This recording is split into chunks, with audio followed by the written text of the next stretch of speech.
क्या आपको भी लगता है भारतीय रेल के श्रमिकों का काम आरामदायक है? अगर हमारा फोन एक बार रिंग होके दूसरी बार न उठ पाए, तुरंत ऊपर से लेकर नीचे तक सभी अधिकारियों के पास कॉल चला जाता है कि सिग्नल विभाग का ये कर्मचारी फोन रात को 2 बजे अटेंड नहीं कर रहा है। इंडियन रेलवे के सिग्नल एंड टेलीकॉम डिपार्टमेंट के 36 कर्मचारी अपनी जान क्यों गंवा रहे हैं?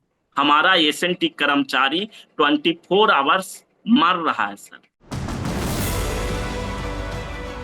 विकल्पवाणी, सच्चाई की खोज। दोस्तों नमस्कार, विकल्पवाणी सच्चाई की खोज में आपका स्वागत है। दोस्तों, आप इस वीडियो के थंबनेल और वीडियो के इंट्रो को देखकर समझ गए होंगे कि आज का वीडियो भारतीय रेल के ग्रुप सी के उन कर्मचारियों की जो इंडियन रेलवे में यात्रियों की सुरक्षा करने के लिए चौबीसों घंटे काम करते हैं। जी हाँ, हम बात कर रहे हैं सिग्नल एंड टेलीकॉम डिपार्टमेंट में काम करने वाले श्रमिकों की। इस विभाग के श्रमिक कई सालों से रेलवे बोर्ड के समक्ष अपनी मांगों को लगातार उठाते आ रहे हैं। इस विभाग के कर्मचारी बोलते हैं उन्हें पर्याप्त आराम नहीं मिल रहा, यहां तक कि उन्हें लंच का समय भी नहीं दिया जा रहा। इस विभाग में आउटसोर्सिंग के जरिए काम करने वाले श्रमिकों को बहुत ही कम वेतन दिया जा रहा है। और यही नहीं, उन्होंने ये भी आरोप लगाया है उन्हें बधुआ मजदूर बनाकर रख दिया गया है। आज अपने इन आरोपों पर और अपनी मांगों पर आज हमारे साथ इंडियन रेलवे एस&टी मेंटेनेंस यूनियन के राष्ट्रीय अध्यक्ष श्री नवीन कुमार और इस संगठन के महासचिव आलोक चंद प्रकाश जी हमारे साथ बात करने के लिए सीधे जुड़ रहे हैं। सबसे पहले तो आप दोनों का स्वागत है हमारे चैनल पे। बहुत बहुत धन्यवाद। सिग्नल एंड टेलीकॉम डिपार्टमेंट से ये हमारा दूसरा या तीसरा इंटरव्यू है और फिर से हम समझने की कोशिश करेंगे हमारे दर्शकों को। आप हमें समझाइए, भारतीय रेल में जो काम करने वाले सिग्नल एंड टेलीकॉम डिपार्टमेंट के लोग हैं उनके सामने किस तरह की समस्या है। मैं जो मेरा पहला सवाल है, आप लोग एक बात कह रहे हैं कि जोखिम और कठिनाई भत्ता आपको मिले, जबकि आमतौर से समाज में ये एक सोच है कि भारतीय रेल में काम करने वाले जो कर्मचारी हैं वो बहुत ही आरामदायक काम कर, फिर आप लोग ऐसा मांग क्यों कर रहे हैं? जी सर, बहुत बहुत धन्यवाद जो आपने हमें यह अवसर प्रदान किया कि हम आपके समक्ष प्रस्तुत होकर अपने विभाग से संबंधित समस्याओं को और वर्किंग प्रणाली को दर्शकों के सामने सही ढंग से रख पाए। जैसा कि आपने बताया आरामदायक नौकरी, तो sir signal and telecom department के लोग तो आरामदायक नौकरी नहीं कर सकते, क्योंकि इसके लिए सरकार की कुछ जो अभी तक की सरकारों ने जो काम किया है उसमें सिग्नल और टेलीकॉम विभाग के लिए कोई भी सही ढंग से सोच रखने वाला, एक दूरदर्शी सोच रख के काम करने वाला कोई भी निर्णय नहीं लिया गया है। जैसे कि एग्जाम्पल के तौर पे रात, अभी आपसे मैं बात कर रहा हूँ, इस वक्त भी मेरे पास मैसेज पॉपअप हो रहा है कि मेरे स्टेशनों पे क्या घटना घट रही है। सिग्नलिंग से संबंधित कौन सी ट्रैक्स, कौन सी सर्किटें हैं जो किस तरह से फंक्शंस कर रही है, उनके सारे एनालिसिस हमारे मोबाइल पे राउंड द क्लॉक 24 घंटा चालू रहता है। तो आप समझ सकते हैं कि अगर रात को 2 बजे भी कुछ मैसेज में गड़बड़ी आ रही है, पता चल रहा है कि ये सर्किट गड़बड़ हो रहा है, तो हमें तुरंत कंट्रोल से फोन आ जाता है कि आपके ये सर्किट पे प्रॉब्लम चल रही है, आप देख लीजिए उसको, है ना। तो रात को 2 बजे सोते वक्त भी हमारे पास फोन आता है। और ड्यूटी पे रहते तब तो हम लोग रहते ही हैं, लेकिन रात को सोने के वक्त भी अगर हमारा फोन एक बार रिंग होके दूसरी बार न उठ पाए, तो समस्याएं क्रिएट हो जाती हैं। तुरंत ऊपर से लेकर नीचे तक सभी अधिकारियों के पास कॉल चला जाता है कि सिग्नल विभाग का ये कर्मचारी फोन रात को 2 बजे अटेंड नहीं कर रहा है। मतलब आराम की तो नौकरी बिल्कुल है ही नहीं हमारी।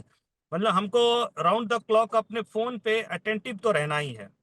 अ, और ऐसा भी नहीं है कि हमारे स्टेशन पे अगर हम नहीं हैं तो हम घर पे सो रहे हैं तो हमारे वाइस में कोई दूसरा कर्मचारी वहां स्टेशन पे उपलब्ध है जो हमारे वाइस में काम कर सके, ऐसा बिल्कुल भी नहीं है। ये कैसा कार्य प्रणाली है जो रात को सोते हुए कर्मचारी को उठा रहा है? है ना। ये तो बिल्कुल गलत है सर, कि हम आराम की नौकरी, हमारी आराम की नौकरी बिल्कुल भी नहीं। वो बात तो सही है, चलिए आपकी बात समझते हैं, लेकिन जो आपने जो डिमांड उठाई है, जोखिम भत्ता और कठिनाई भत्ता। कठिनाई भत्ता तो समझ में है, जोखिम भत्ता आप किस तरह से डिमांड कर रहे सर जोखिम तो इस तरह से कि हम लोग रनिंग लाइन के साथ काम करते हैं। हमारी जितनी भी सर्किटें हैं वो रनिंग लाइन के एडजॉइनिंग चलती हैं, रनिंग लाइन के ऊपर चलती हैं। ये दो जो रेलवे के ट्रैक्स हैं उस पे हमारी ट्रैक सर्किटें लगी हैं, जिससे हम ये बता आपको, जैसे मोबाइल पे भी आप देख रहे हैं तो कौन सी ट्रेन किस जगह पे है आप पता कर पा रहे हैं। उसमें जीपीआरएस का भी रोल है और हमारी डेटा लॉगर का भी रोल है। हम डेटा लॉगर के थ्रू जो है सभी ट्रैकों को हम लोग ट्रैक सर्किटेड पोर्शन बैठा रखे हैं, चाहे वो एक्सल काउंटर्स के माध्यम से हो या फिर डीसी ट्रैक सर्किट के माध्यम से हो। कौन सा ट्रेन किस लोकेशन पे है वो पता करने के लिए हम लोगों ने ट्रैकों का एक सर्किट बना के रखा है। तो अब हम अगर इन सर्किटों के ऊपर काम कर रहे हैं तो बिल्कुल ट्रैक पर काम कर रहे हैं। तो यानी कि रिस्क तो हमारे साथ लगा ही रहता है। यही कारण है कि आए दिन आपको सुनने में मिलता है कि इस सिग्नल कर्मचारी, टेलीकॉम कर्मचारी यहाँ पे रन ओवर हो गया।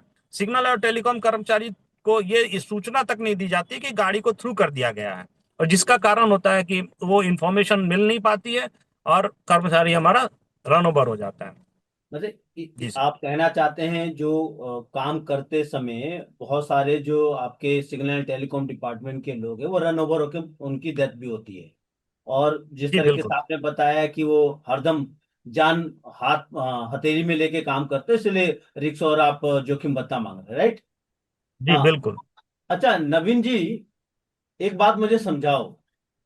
जैसे हम आमतौर से देखें, लाखों नौजवान जो हैं भारतीय रेल में काम करना चाहते हैं, हजारों नौजवान तो आपके विभाग में काम करने के लिए इच्छा रखते हैं। फिर आपके मांग पत्र में एक बात कही गई है, और कहा, मैं कहूं तो एक आरोप लगाया गया है कि नियमों का पालन ना करके सिग्नल एंड टेलीकॉम डिपार्टमेंट के कर्मचारियों को बंधुआ मजदूर बनाया गया है।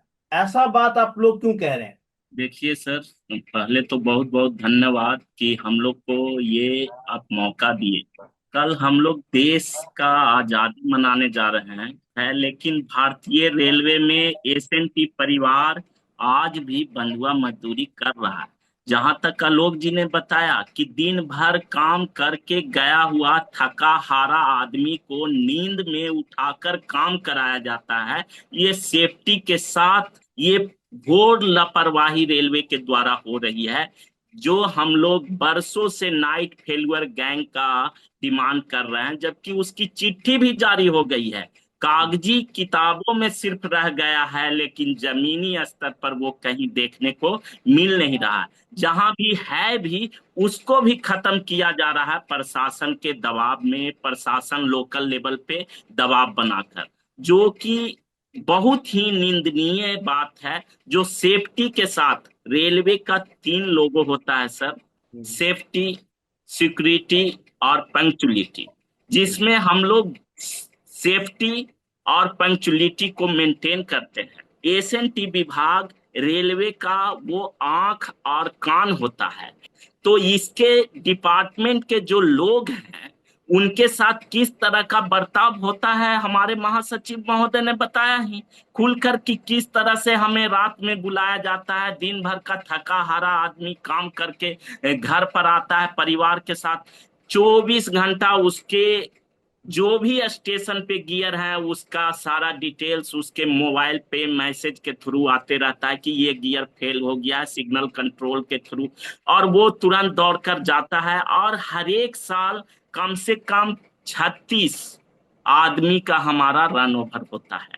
और आपने एक सवाल पूछा था आलोक जी से कि हमारे डिपार्टमेंट में लोग रेलवे में आना चाहते हैं। हमारे डिपार्टमेंट की ये स्थिति है कि रेलवे में सबसे ज्यादा किसी डिपार्टमेंट को छोड़कर जाते हैं तो वो एसएनटी डिपार्टमेंट है। ये मेरे डिपार्टमेंट का हाल है सर।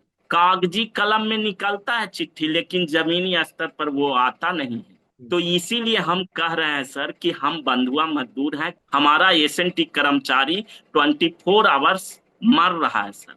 ये तो आप लोग भावुक करने वाली बातें मुझे बता रहे मेरे नहीं दर्शकों सर, को। ये सच्चाई है, भावुक नहीं कर रहे हैं। आप ग्राउंड पे आप पता कर लें सर। हमारे ऐसे ऐसे स्टाफ ऐसे स्टेशन पे ड्यूटी करते हैं सर कि अपना फैमिली को नहीं रख सकते हैं। यदि छोटा स्टेशन पर रख भी लिए तो दवाई लाने के लिए भी परमिशन लेना पड़ता है अपने परिवार का, किसी का हालत खराब हुआ तो। किसी डिपार्टमेंट का लोग नहीं मिलेगा लेकिन एसएनटी का वहां 24 घंटा मौजूद रहेगा। जहां पूरा पानी, आज जाके देखिए ये बड़ोदरा सेक्शन या वेस्टर्न रेलवे का पूरा झील से पानी भरा हुआ है, बीच में स्टेशन दिखाई दे रहा है, वहां हमारा स्टाफ तैनात है सर। ये भावुक वाली बात नहीं है सर, ये सच्चाई है। भले सरकार ना देख रही है इसको, लेकिन ये बहुत ही गंभीर सवाल है। आलोक जी, ये तो आपने बहुत जमीनी हकीकत हमारे दर्शकों को बता रहे हैं। जो दर्शक मेरे को सुन रहे हैं, हमको देख रहे हैं, वो समझे कि किस तरीके से रेलवे जो दावा करता है कि आपको सुरक्षित और मंगलमय यात्रा देगा, उसके पीछे कितने लोग कुर्बानियां करते हैं, काम करते हैं। आलोक जी, एक बात बताइए, स्प्लिट ड्यूटी के अनुसार कर्मचारी कुछ घंटे काम करता है, ऐसा कानूनी भाषा कहा जाता है, और कई घंटे आराम करता है। फिर आप लोग इसको हटाने की मांग क्यों कर रहे हैं? ये जो ड्यूटी रोस्टर पहले तो दिया ही नहीं गया है, स्प्लिट ड्यूटी रोस्टर भी जो कह रहे हैं बस बोलने की बात है। मतलब भरबली किसी ने कह दिया कि आपकी सुबह 8 बजे से 12 बजे तक की ड्यूटी है और फिर 2 बजे से 6 बजे तक की ड्यूटी है। लेकिन रिटर्न में अहमदाबाद डिवीजन में तो कम से कम अभी तक नहीं दिया गया है। बड़ौदा डिवीजन में कुछ जगहों पर ये रोस्टर बताया गया है। वेस्टर्न रेलवे के अंदर तो बहुत बुरा हाल है। ये बड़ौदा डिवीजन में ही थोड़ा बहुत ड्यूटी रोस्टर बना के दिया गया, बाकी रतलाम डिवीजन, मुंबई डिवीजन कहीं भी रोस्टर बना के आज तक दिया ही नहीं गया है। लेकिन फिर भी मुंह बोली बातें हैं कि हमको स्प्लिट ड्यूटी रोस्टर में रखा गया और हमारे कैटेगरी को सी रोस्टर में डिफाइन किया गया है, ठीक है, एचओईआर में। लेकिन अब आप बताइए सर कि ज्यादातर जो ब्लॉक्स मिलते हैं जिसमें मेगा ब्लॉक बोलते हैं, आजकल रोलिंग ब्लॉक का नाम दिया गया है। बालासोर इंसिडेंट के बाद जो है जो बनगा बाजार इंसिडेंट हुआ, जिसको बालासोर इंसिडेंट के नाम से जाना जाता है, उसके बाद रेलवे को ये समझ में आया कि ब्लॉक सेक्शन में जब गाड़ियां कम रहती तब रोलिंग ब्लॉक अलाउ करना है। वो रोलिंग ब्लॉक भी हम लोगों को नहीं मिल रहा है, बहुत बुरा हाल है। और ये ट्रैफिक डिपार्टमेंट अपनी मनमानी कर रहा है। ऑपरेटिंग यानी कि ट्रैफिक डिपार्टमेंट जो है वो अपने ढंग से ब्लॉक देता है, और वो ब्लॉक का टाइमिंग ज्यादातर क्या होता है, दोपहर में होता है, यानी 12 बजे से 2 बजे तक ही मैक्सिमम ब्लॉक्स उसी दौरान मिलते हैं। जब हमारी जो स्प्लिट ड्यूटी के टाइम का रेस्ट पीरियड दिया गया 12 बजे से 2 बजे तक, कहीं पे 13 बजे से 14 बजे तक है। तो वो जहां पे भी स्प्लिट ड्यूटी है 1 घंटे का या 2 घंटे का, ज्यादातर उन्हीं ड्यूरेशंस में ब्लॉक्स अलाउ होते हैं। तो हमारे स्प्लिट ड्यूटी रोस्टर का मतलब ही क्या रहा? हम तो सुबह 8 बजे के हिसाब से, कई जगहों पर तो 7:30 बजे ड्यूटी पे पहुंचना होता है। कई जगहों पर तो ये हालत कर रखी है कि आपको होम सिग्नल पे जाके फोटो खींच के भेजना है। ये बंधुआ मजदूरी से भी बहुत बुरा है, मतलब हमको जेल में बंद करके रखा गया है, ऐसा सिचुएशन क्रिएट करके रखा गया। और आप ब्लॉक दे रहे हो, हमारे जो स्प्लिट ड्यूटी में पीरियड ऑफ रेस्ट बनाया है उसी में ब्लॉक्स दे अलाउ कर रहे हो। तो हम ब्लॉक के दौरान काम कर रहे हैं तो हम रेस्ट कहाँ कर पाए? तो स्प्लिट ड्यूटी का मतलब ही क्या रहा? मतलब आप 7:30 बजे से रात शाम को 6:30 बजे तक, मतलब 6 बजे छूटने का टाइम है, लेकिन 6 बजे छूटने नहीं दे रहे हैं आपको। उसमें भी 6:30 बजे तक आपको लोकेशन भेजना है कि आप इतने बजे तक स्टेशन पे थे, ठीक है। और फिर अगर मान लीजिए कि हम निकल गए 6:30 बजे, तो और 6:32 पे फेलियर होता है, तो तुरंत 2 मिनट में वापस भी आना है। तो स्प्लिट ड्यूटी का कोई मतलब नहीं। इसलिए हमने कहा कि आप एक ऐसा रोस्टर बनाइए। आप एचओईआर में कहता है कि स्प्लिट ड्यूटी में मिनिमम 30 आवर्स का रेस्ट होना चाहिए, 30 मिनट्स का, सॉरी।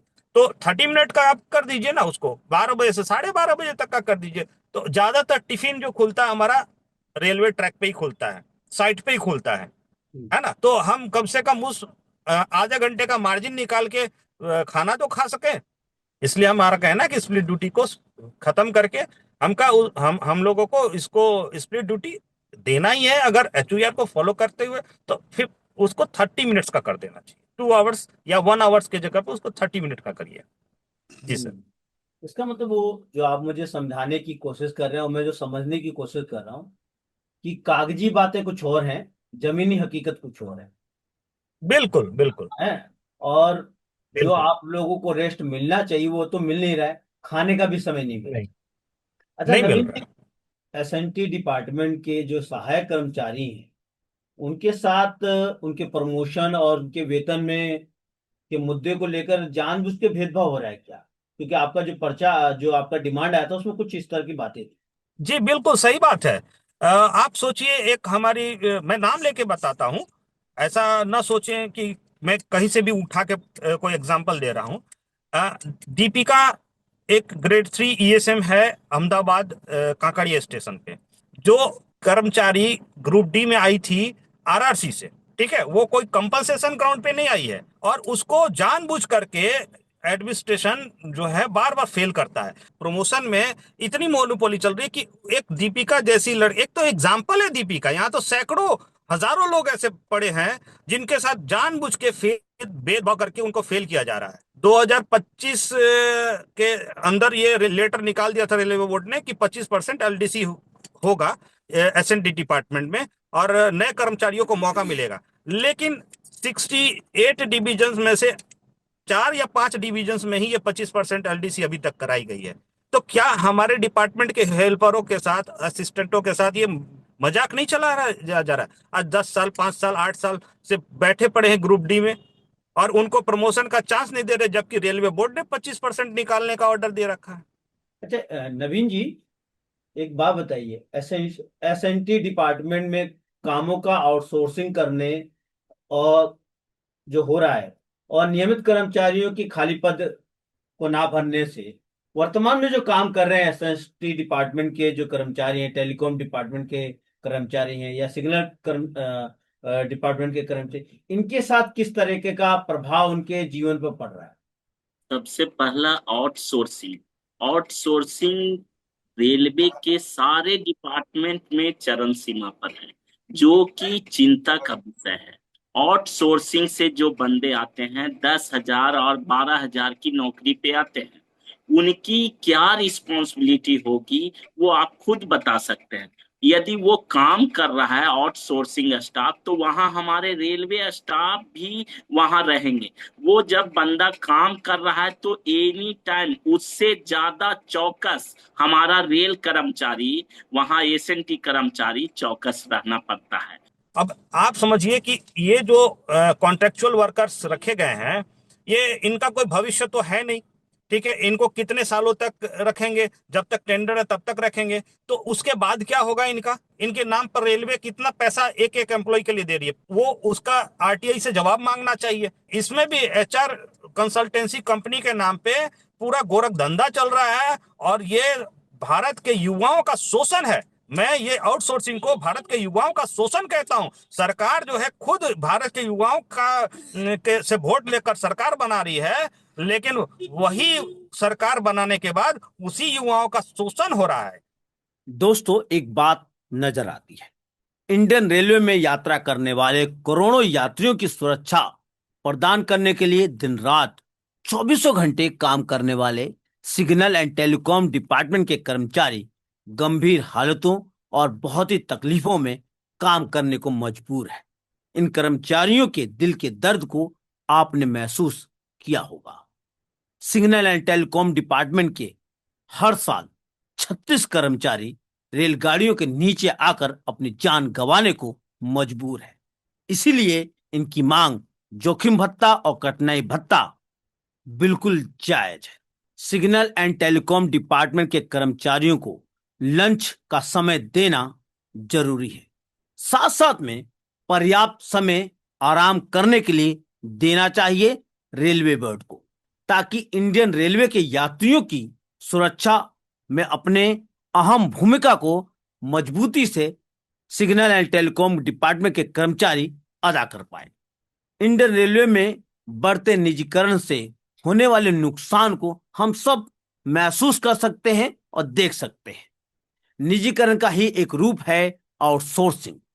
आउटसोर्सिंग के जरिए रखे गए कर्मचारियों को बहुत ही कम वेतन मिल रहा है, वो भी बिना ट्रेनिंग के उनसे काम कराया जा रहा है। साथ में उनके रोजगार की कोई गारंटी नहीं है, यानी इन्हें कभी भी काम से निकाला जा सकता है। निजीकरण श्रमिकों, कर्मचारियों के शोषण को बढ़ाने का एक तरीका बनता जा रहा है। इन सब बातों को ध्यान से देखा जाए तो एक बात नजर आती है, मौजूदा सिस्टम में सरकारी या गैर सरकारी संस्थानों में काम करने वाले श्रमिकों का अतिशोषण बढ़ता ही जा रहा है। इस विषय पर आप क्या सोचते हैं, आप क्या समझते हैं? कमेंट कीजिए और देखते रहिए विकल्प वाणी सच्चाई की खोज।